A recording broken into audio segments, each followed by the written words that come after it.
श्रियं दधानमुरसां मध्ये हूणीळयोस्थितं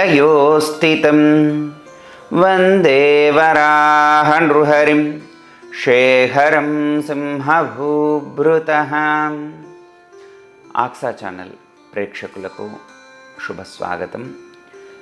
ఈ వారం మేషాది ద్వాదశ రాశుల ఫలితాన్ని 2వ తారీఖు ఫిబ్రవరి 2025 నుంచి మొదలుకొని 8వ తారీఖు ఫిబ్రవరి 2025 వరకు కూడా ద్వాదశ రాశుల ఫలితాలను తెలుసుకుందాం. ముందుగా మేషరాశి.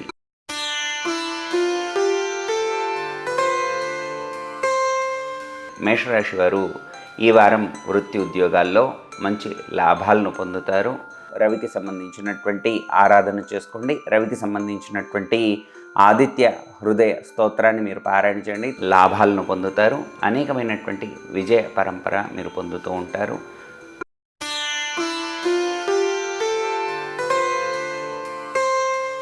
తదుపరి వృషభ రాశి. వృషభ రాశి వారికి ఈ వారం అంతా కూడా చాలా చక్కగా ఉంది.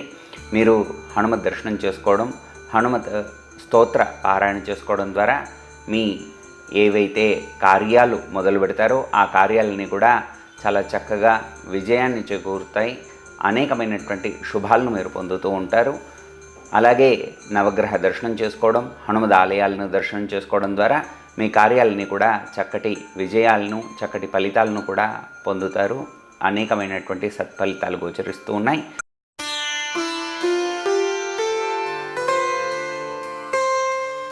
తదుపరి మిథున రాశి. మిథున రాశి వారికి ఈ వారం అంతా కూడా చాలా బాగుంది. సహనంగా ఉండడం వల్ల మీకు వచ్చేటువంటి లాభాలు ఏవైతే ఉన్నాయో మీ దగ్గరికి చేరుతూ ఉంటాయి. మీరు సహనాన్ని పాటిస్తూ ఉండండి, శాంతంగా వ్యవహరిస్తూ ఉండండి.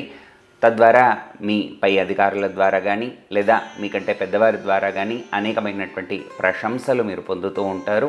మీ పనులన్నీ కూడా చాలా చక్కగా మీకు చక్కటి ఫలితాలను అందజేస్తూ ఉంటాయి.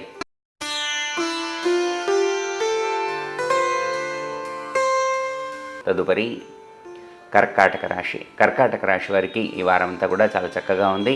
ముఖ్యంగా శని, రాహుకేతువులకు సంబంధించినటువంటి స్తోత్రాలు పారాయణ చేసుకోవడం, శనికి సంబంధించినటువంటి ఆలయాల దర్శనం చేసుకోవడం, రాహుకేతుకు సంబంధించినటువంటి పరిహారాలు చేసుకోవడం ద్వారా మానసికమైనటువంటి ఆందోళనలు, అనేకమైనటువంటి ఏవైతే ఇబ్బందులు ఉన్నాయో అవన్నీ కూడా దూరమవుతాయి.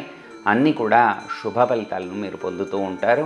మీ ఇష్టదేవతని ఆరాధన చేసుకుంటూ ఉండడం, ఇష్టదేవత స్తోత్ర పారాయణ చేసుకోవడం ద్వారా మీకు మనోబలాన్ని చేకూరుతూ ఉంటుంది, మనోబలం చేకూరుతుంది. సకల విధాలైనటువంటి శుభాలు మీరు పొందుతూ ఉంటారు.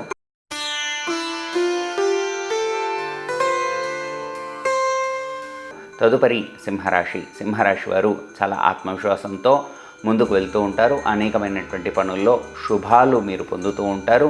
మీ యొక్క కుటుంబంలో కానీ, మీ యొక్క వృత్తి వ్యాపార స్థలాల్లో కానీ సకలమైనటువంటి శుభాలు మీరు పొందడానికి విష్ణుమూర్తి ఆలయాన్ని మీరు సందర్శనం చేసుకోవడం, విష్ణు సహస్రనామ స్తోత్ర పారాయణ చేసుకోవడం ద్వారా మీకు అనేకమైనటువంటి శుభాలు కలుగుతూ ఉంటాయి. లక్ష్మీ లబ్ధి మీకు కలుగుతుంది, లక్ష్మీ కటాక్షం మీకు కలుగుతూ ఉంటుంది.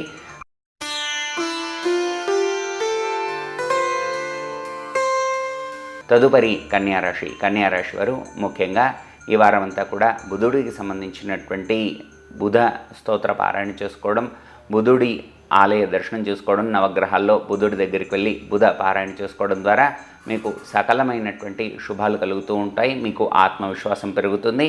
మీ పనుల్లో విజయాలు పొందుతూ ఉంటారు. బుధుడికి ముఖ్యంగా విష్ణువుకు సంబంధించినటువంటి ఆరాధన లేదా వెంకటేశ్వర స్వామి ఆలయ సందర్శనం ద్వారా మీకు ఏ చిన్న ఆటంకం కలిగినా కూడా ఆటంకం అంతా కూడా దూరమై మీ పనులన్నీ కూడా విజయవంతమవుతూ ఉంటాయి.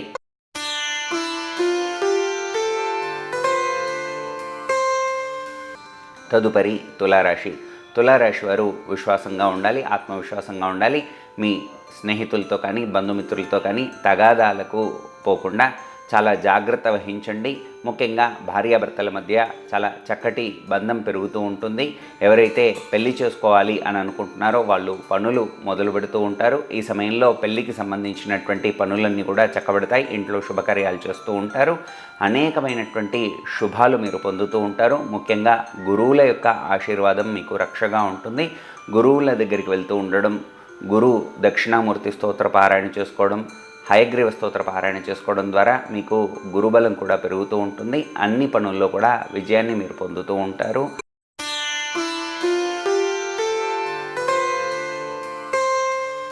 తదుపరి వృశ్చిక రాశి. వృశ్చిక రాశి వారికి ఈ వారమంతా కూడా చాలా చక్కగా ఉంది. అనేకమైనటువంటి శుభాలన్నీ కూడా మీరు పొందుతూ ఉంటారు. ముఖ్యంగా కుజుడికి సంబంధించినటువంటి కుజ రుణ విమోచక స్తోత్రం మీరు చదువుకోవడం ద్వారా, రుణ విమోచక అంగారక స్తోత్రం చదువుకోవడం ద్వారా ఏవేవైతే రుణ సమస్యలు ఉన్నాయో వాటి నుంచి మీరు బయటపడతారు. అనేకమైనటువంటి శుభాలు పొందుతూ ఉంటారు. రావాల్సినటువంటి డబ్బులు మీకు వస్తూ ఉంటుంది. అంగారక దీపం వెలిగించుకోవడం, అంగారక స్తోత్ర పారాయణ చేసుకోవడం, ఇవన్నీ కూడా మీకు చెప్పదగినటువంటి సూచన. తద్వారా మీకు ఏ విధమైనటువంటి రుణం కానీ రుణ సమస్య కానీ ఏదున్నా కూడా తొలగిపోయి మీకు చక్కటి దారి ఏర్పడుతుంది. అనేకమైనటువంటి శుభాలు మీకు పొందుతూ ఉంటారు.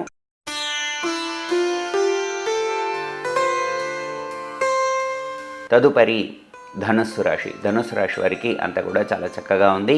ఈ వారం అంతా కూడా అన్ని గ్రహాలు అనుకూలంగా ఉన్నాయి.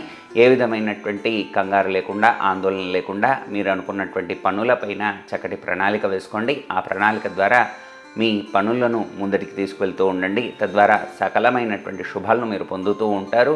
మీ పెద్దవాళ్ళు కానీ లేదా ఎవరైనా మీకు సూచించే మార్గదర్శకులు కానీ ఎవరైనా చెప్పేటువంటి మాటల్ని పెడచెవిన పెట్టకుండా చాలా జాగ్రత్తగా మీ గురించి చెప్పే ప్రతి మాటను కూడా శ్రద్ధగా తీసుకోండి. చిన్నవారైనా పెద్దవారైనా ఎవరైనా కూడా మీకు సూచించడానికి వస్తే దాన్ని పెడచెవిన పెట్టి మీరు ఏదో పని చేసి తర్వాత మీరు గాబరా పడకుండా ముందుగానే ఎవరు ఏది చెప్పినా కూడా దాన్ని శ్రద్ధగా పాటించి మీ పనులన్నీ కూడా విజయానికి చేరువయ్యేలాగా చూసుకోండి. అన్నీ కూడా మీకు అంతా అనుకూలంగా ఉంది. మీకంతా కూడా శుభాలు కలుగుతూ ఉంటాయి.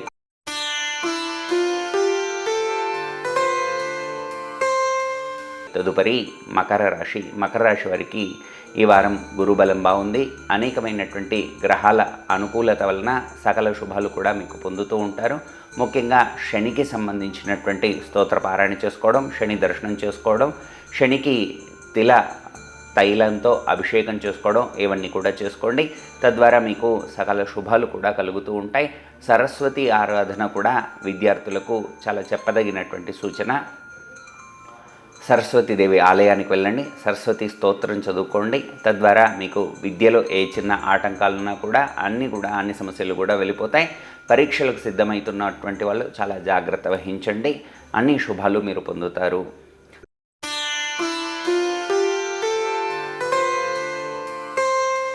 తదుపరి కుంభరాశి. కుంభరాశి వారు అనేకమైనటువంటి ఆందోళనల్లో ఉన్నట్టుగా అనేకమైనటువంటి గ్రహాల వల్ల అనేకమైనటువంటి ఆందోళనల్లో ఉంటూ ఉంటారు. ఆ ఆందోళనల్ని కూడా మీరు మనసు మీదకి తీసుకొచ్చుకొని మీ ముందున్నటువంటి పనులనంతా కూడా గందరగోళ చేసుకోకండి.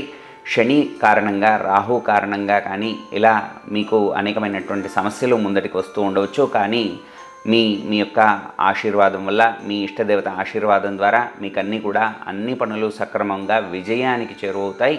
మీరు మీ ఇష్టదేవత ఆలయాన్ని దర్శనం చేసుకోవడం, గోశాలకు వెళ్ళడం, గోసేవ చేసుకోవడం ద్వారా మీకు ఏ విధమైనటువంటి ఇబ్బంది ఉన్నా కూడా మీ ఇబ్బందుల నుంచి అంతా కూడా బయటపడతారు. సకల శుభాలను కూడా పొందుతారు. ముఖ్యంగా డబ్బులకు సంబంధించినటువంటి ఏ చిన్న ఆటంకం ఉన్నా కూడా బయటపడతారు. మీరు కొత్త పనులు ఏవి మొదలు పెడదామనుకున్నా కూడా అవన్నీ కూడా విజయవంతం అవుతాయి. నమ్మకంతో ముందు పెట్టండి. పనులన్నీ కూడా విజయాన్ని చేరుతాయి. సకల శుభాలు కూడా పొందుతారు.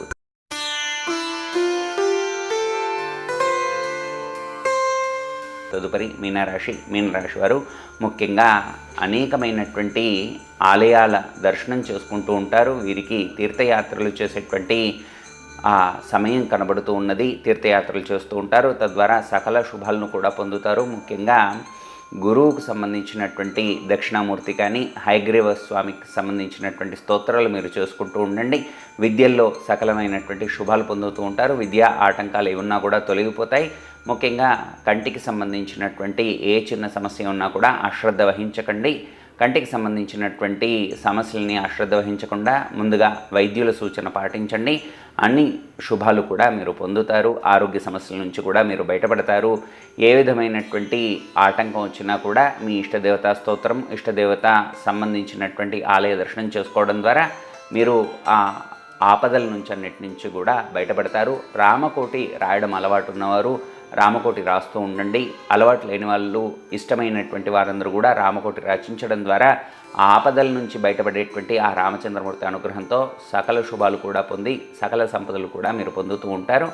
అందరికీ కూడా మేషాది ద్వాదశ రాశుల వారందరికీ కూడా సకల శుభాలు కూడా కలగాలని కోరుతూ జై శ్రీరామ్.